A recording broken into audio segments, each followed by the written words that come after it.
Thank you very much. This was work that I've been doing for the last 21 months. Actually, I think, multiple bosses above me. I think it started when Raya was there, and then now Anne is here. So we have many people involved in this project. So I tried to bring some technology here, like some videos I prepared. I don't know how it works. So for example, this is what we did. Like we started with the population in 2020, and we continued for every country of the world, actually 200 countries of the world, we projected the population. And when we are projecting the population, we are not only considering age and sex, but also by level of education. So you will see lots of these education groupings in the presentation. And what we did is basically population dynamics, study the population dynamics by age, sex, and education attainment. And this is a matrix that I often show, but you can see that in terms of the demographic characteristics, we consider normally age, sex, and place, country. But what we did at IIASA since almost 2.5 decades, almost 3 decades now, that age and education was added as an additional important dimensions of population heterogeneity. And basically, when we add education as an additional dimension, we need the challenge is to have this fertility, mortality, and migration, which are the main components of change, population change, also by education. But at the same time, the education transitions also need to be considered, because there are several education groups and people make transitions, which is very different in different countries by sex, by age, and all. So this is what we did, like in terms of data, what kind of data is needed.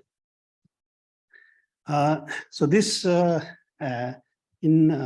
picture shows how we can. So we know about this cohort component model of projecting the population, where we take one cohort and then let it go through into the future, or as it ages, where fertility, mortality, and migration are applied, and how the cohort changes. Right? This is our cohort component model.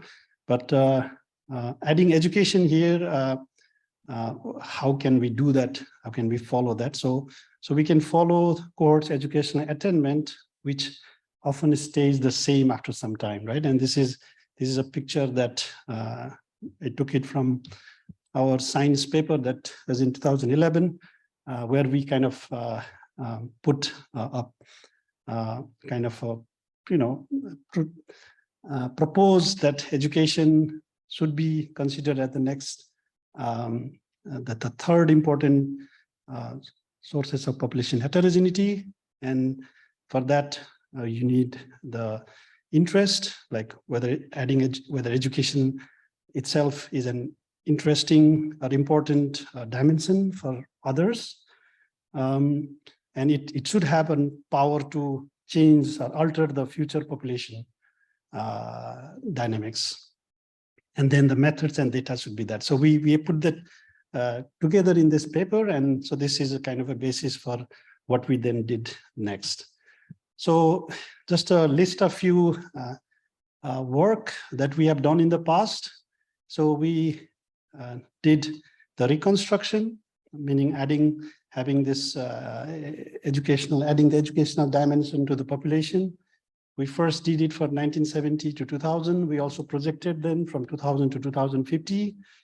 Then we had a big project led by Wolfgang, where we went to 2100 and also the back projection. So we have a multiple, let's say, time stop, like time that important time that we produce something. So basically the Wittgenstein Center 2013, that's what we call our big projection, and that the book was there, this with Lutz, Wolfgang, and also Bill. Butts, who is, I'm very glad to see that is in the audience. And then in 5 years' time, like, we also make one update of just updating the Wittgenstein 2013 projection to Wittgenstein 2018. And now after 10 years, we are since the first one, we are now sharing with you our Wittgenstein Center's projection 2023. So these are the 200 countries that we consider. I don't want you to go into the names. They are in alphabetical order, so maybe you can try to find some. So the color red means bad education, no education, and less education. And the blue, dark blue, is post-secondary. I'm a colorblind person, so I will not say too much about the colors here. So this is 2020, and then we have 2100. So basically the result of what we have been doing last 21 months. And you will see lots of blues, which means that, you know, the world we are expecting to be much highly, with higher level of human capital. But there will also be some rates there. So why do we need to update? I just said, yeah, I just talked about like what are the different updates we did in the past.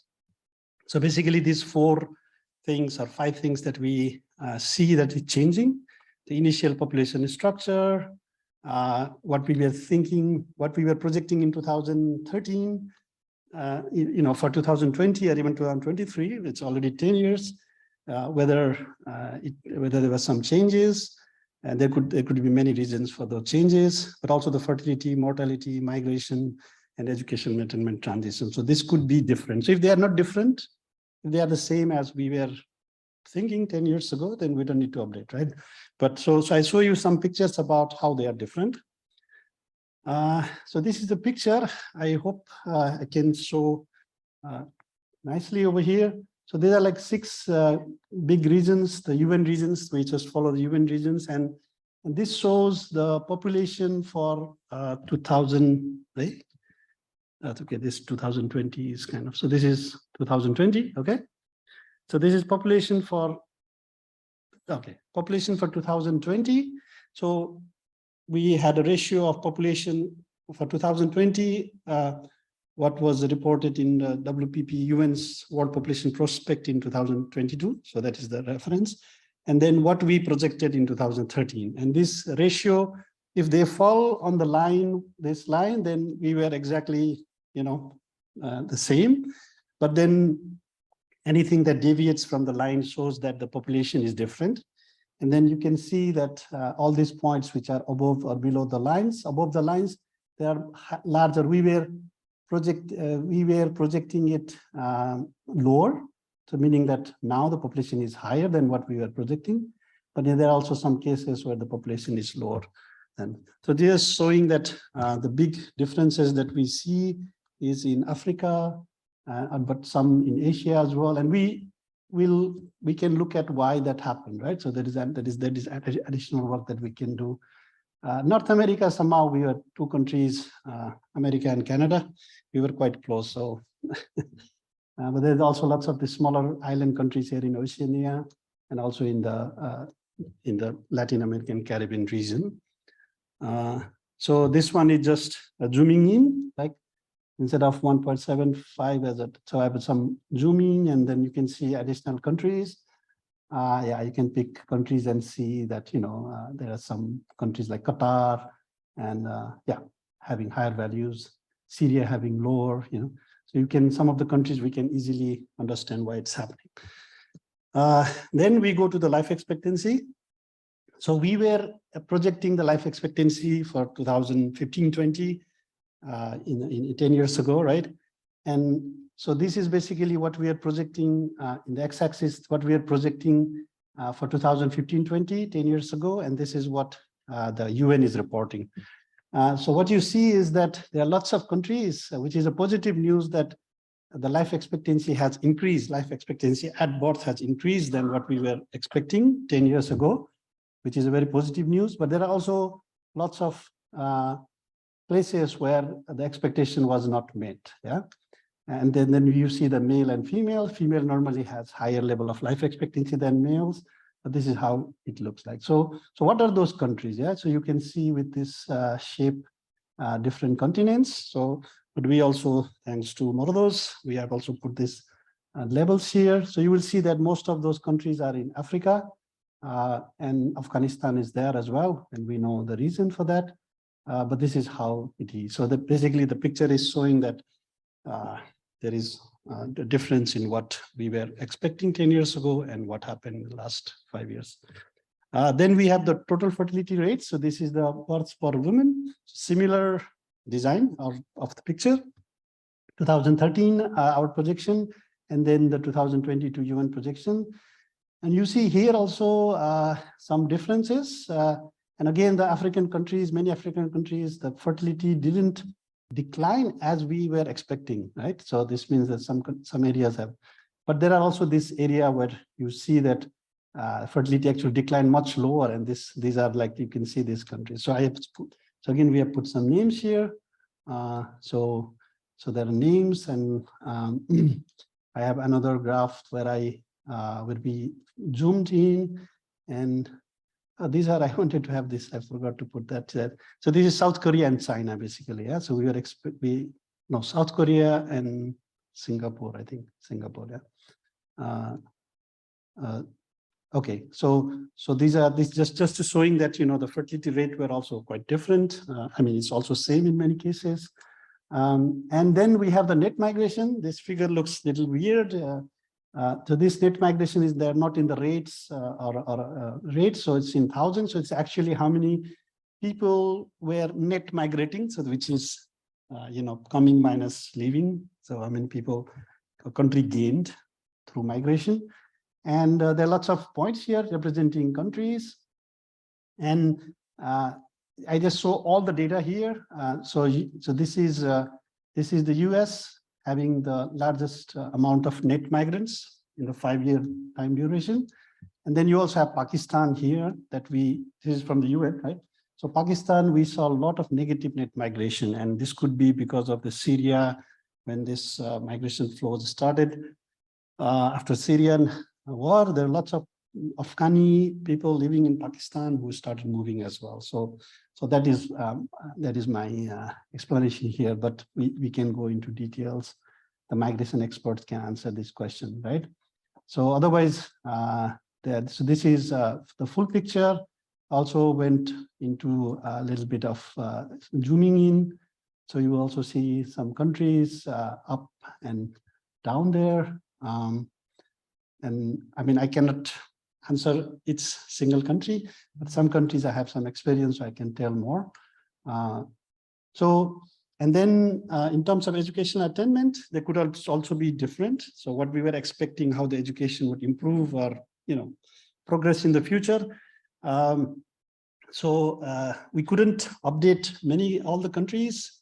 Actually, we updated lots of this educational attainment thanks to Michaela's, led by Michaela mostly, in 2018, we already updated many countries with the new education distributions coming from the latest census surveys. But in this time, we have updated 23 countries. So since 2018 now, we have updated 23 countries. And just to introduce the concept or things that we talk about later, that when we go into the future, so we take the current education structure and we go into the future. And when we are going into the future, we are talking about the progression ratios, like how it will progress into the future, like from each education level to the next education level. And we have, this is Bilal Barakat's work on global education trend scenario that we have been using since last 10 years, and even more actually, how the education will improve or progress, mostly progress into the future. Yeah? And then some fixes, we did some fixes here. And so this is our like a medium scenario education progression. And then we also have this additional 2 scenarios that we often use, which is a constant enrollment ratio. So it's just like some kind of a benchmarking of a lower limit, or the lower limit of the education scenario. And then we have we have a fast track scenario, which is we used to take how the Singapore and South Korea was progressing into the future. But in the most recent times, we are now using the SDG plus scenario, which is because SDG is talking about completion of universal completion of the lower secondary education, but in our because we also need what could happen for the higher level higher educations, and then there is we are very optimistic about what might happen in the progression to post-secondary and all. So that's why the plus is there. So these are the education attainment. So this is all of these are shown by age and sex only. So now I will just introduce, I'll just talk about the education differential. So when I talk about differential, then it is by education. So we also updated the education differential in fertility, mostly for the DHS countries, 51 DHS countries we updated, and this is done by Sarosa for this round. And so what she wrote and is that didn't change significantly except few cases. Okay, and here I just want to maybe come here and say that when we are talking about the future, so these are the questions when we are doing projections. So we know about what is happening now. Sometimes we can extrapolate the trend. Sometimes it's not possible to extrapolate the trend because we don't have enough points, and so we have to bring in our expert knowledge here. And something that we have set here is that what will happen in the future, the differentials will change and converge to a value of some values with respect to relative to post-secondary education, that the primary completion will have 1.42 times higher TFR than the post-secondary, and similarly for lower secondary and upper secondary. So this is what we have used from the beginning of our projection, and we haven't changed it at this moment, because in this update, we mainly want to focus on the data, the new data that has come in and how our model needs to be updated. So the big assumptions that we did 10 years ago hasn't changed much. So then mortality differential, I write it here new. So this is a work from Mardos. So here, until last time, last projection, we were using one set of value, one for male and one for female, like how, by education, life expectancy differs. Yeah, so that was what we are doing. So this time we took time to collect data from whatever data is available. So from DHS demographic and health surveys, for those who are not demographers here, demographic and health surveys, we took, let's say for 65 countries, we took the information about under 5 mortality differential by education. Then we also, more those could collect from Eurostat and many other countries for 40 countries. And we look at, whatever data is available and then convert it into the life expectancy at age 15 by education. Yeah, that's what we did. And this, we are writing a working paper for this. And I have to check the time also. So there are lots of this kind of things, but this graph is simply the mortality differential life expectancy at a given age. So here you see different levels of education. And then we try to show here plot like for each country, at what age is in this bracket. So for example, Romania at age 15, the difference in life expectancy, like what is the remaining life expectancy is showing here. So further the value in this side, you have remaining life expectancy is higher. And if it's on the other side, it is lower. And the difference will show you how big or small it is. And then some analysis was done about, what is the difference. And this is what will come in our paper. And these are the countries with from under 5 mortality rate.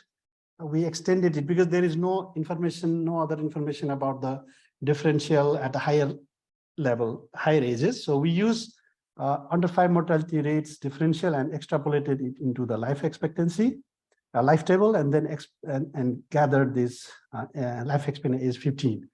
And this kind of also shows that in some places there could be very high difference like this. I just picked Afghanistan, or what is this, Bolivia, for example. there's a high level of life expectancy difference, but in some other places there is less. So again, these details, all of them are available. And finally, for a mortality part, because COVID happened and we also needed to bring the COVID's impact. So this graph shows what the UN were reporting the life expectancy for 2020-25 and what would happen if there would be no COVID. So we did the interpolation, and then we also considered this in our projection for the 2020-25. Right? So this extra deaths due to COVID, and in some cases it seems there is also some gain. So we use this. Okay, so COVID was also included. And the second new thing in our work now is also this migration differential. So migration differential, this is led by Dilek and also Guy, but so Dilek worked on this. So here also I will not go into too much details, but showing that again the work will come out in a IIASA working paper that Dilek is preparing. So basically using the IPM, this is just an example showing that for the first time we are bringing in the education specific differential in migration. Okay, so this is just a picture for United States immigration and Mexico immigration, just this very typical example that people take. And the whole idea is to take data information for 6 periods. So these are all 5-yearly periods. Okay, now when you say 1990, it's 1990 to 95. And then you, so this is what? This is immigration. So meaning people coming to the US, how their education distribution would look like. And then this is an example of Mexico, how the education distribution would look like for those leaving Mexico. Not all of them would go to the US. This kind of data was prepared by Dilek. So this is again, they are writing another paper for that, but how it was used, yeah, they are writing a paper about that. So more of this will come into the future. Then we also took the Ukraine migration correction was also done. And here we didn't do much, but we were already working with Saroja and me and Anne. We are working with the GRC people, helping them run the projection, considering the migration in Ukraine. And basically we have included that. So I will skip this because we need to go further. So just to update, we have 2013, 2018, and this time we updated. And then in summary, we updated UN's population using the UN's population fertility mortality, international migration stock, DHS and data from NSOs, keeping long-term assumption mostly intact, added COVID-19 and also Ukraine. And then, yeah, so mortality differentials, fertility differentials, added by migration flows, and did also some remodeling, yeah, just to make things model look good. And then, so our main focus would be about the medium scenario, what would happen in the medium future, medium scenario. But then we were also supporting the climate change researchers by providing them what is called shared socio-economic pathways, where in different scenarios for the future, they needed the population and the human capital. And so basically in this case, this SSP2, Shared Socio-Economic Pathways 2 is the middle of the road scenario. So this is what I've been talking about, the medium scenario that we have. And then we have other 3-4 variants, rapid development, stalled development. Then we have the inequality scenario, where the inequality between the countries, but within the country as well. And then we have a conventional development scenario. So we have some narrative about each of them. And through that narrative, we extract what could be the fertility, mortality, and migration and education as well. And then we quantify it. So these are all in our past papers. Okay, so I'm not going to go in details here. So I'll very quickly go into the assumptions, what kind of assumptions go in. And all of these figures, data, results are already in Zenero, which is publicly available, but you need to send me an email first. because we haven't publicly released it, but anybody is welcome to use it, because after this we are now preparing the data input. Yeah, with again Dilek and me, we are preparing the data input to go into the data explorer. So once it comes to the data explorer, then everybody can see it. But we have put lots of graphs and results like this. So that's just a glimpse of what goes in education specific age and education specific fertility rates. Sorry, I should have written in a full form. Then we have the survival ratios, again, education specific survival ratios, 15 plus and less than under 15. So for children, we are using mother's education, yeah, as a differentiating force. 10 minutes, okay, good. And then we also have the migration flows, again by age, sex, yeah, and education. So in this picture, the education is not there. But again, in the graph we have, and finally the educational attainment. So I'm showing the future. So this is, there will be 5 transitions. Somebody starting with no education will make 5 transitions to get to the post-secondary.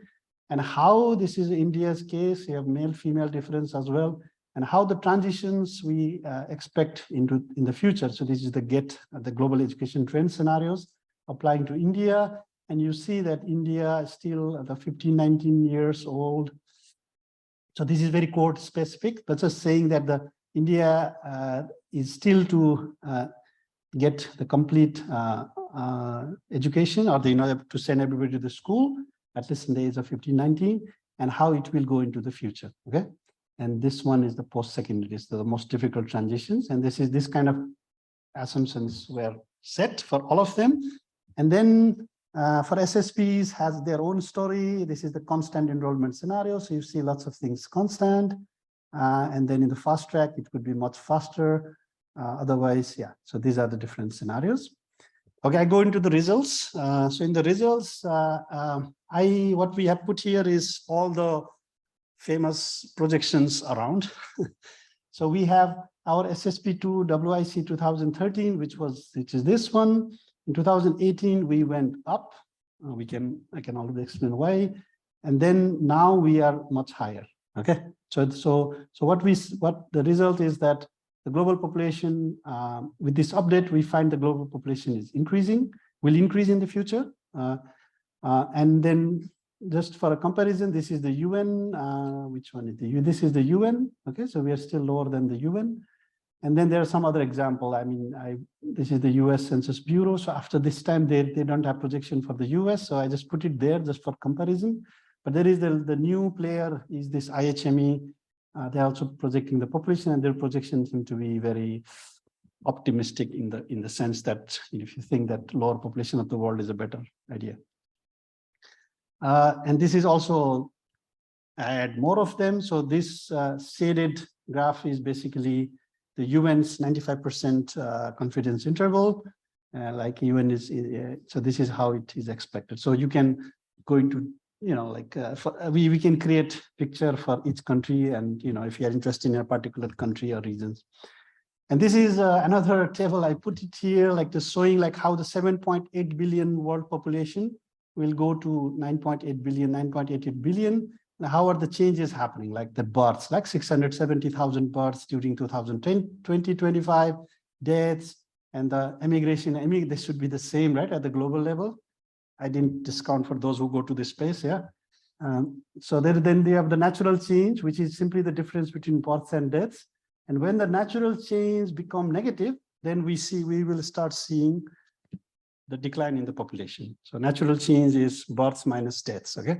So this is just to show that how the components change. Then we did some comparison between the two projections. I tried to do some animation, not animation, animation is called, just showing that from this picture, I can see that we were saying that it would be 7.63 billion.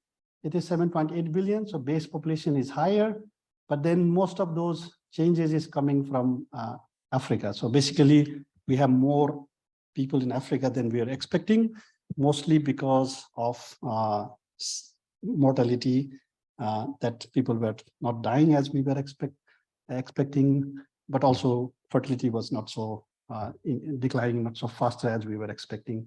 So again, I will skip this.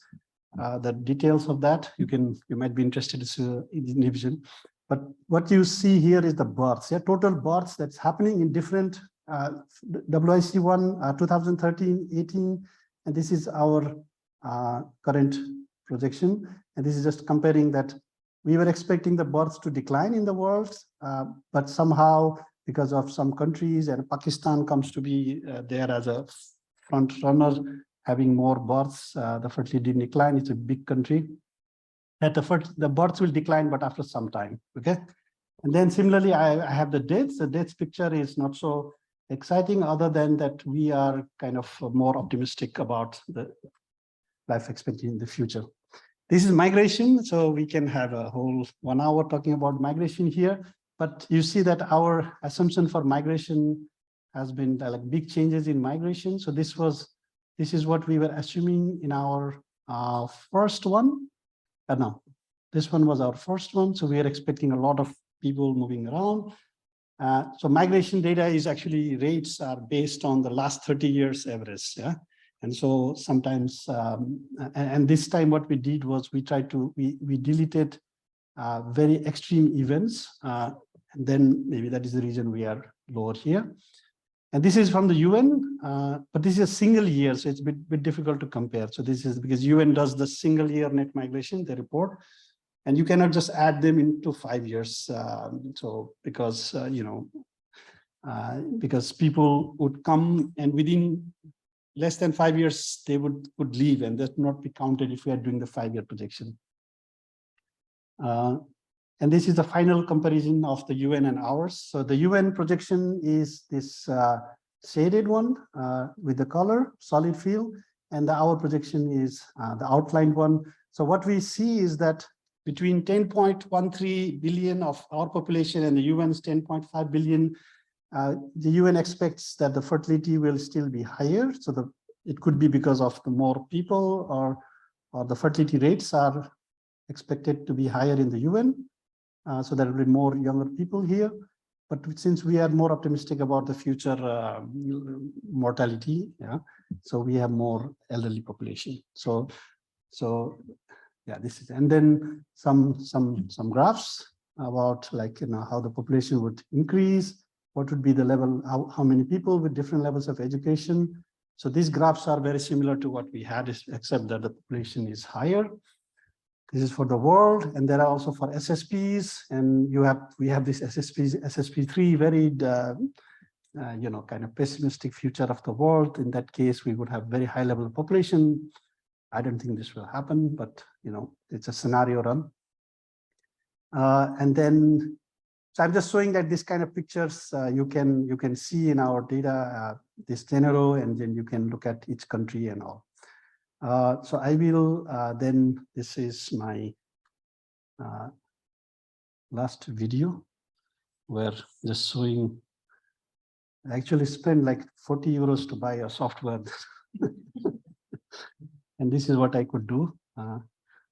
My children are not proud of me, but I am very. So just showing like how things change. Finally, next, what we are going to do, we are working on the Data Explorer, and this is our link.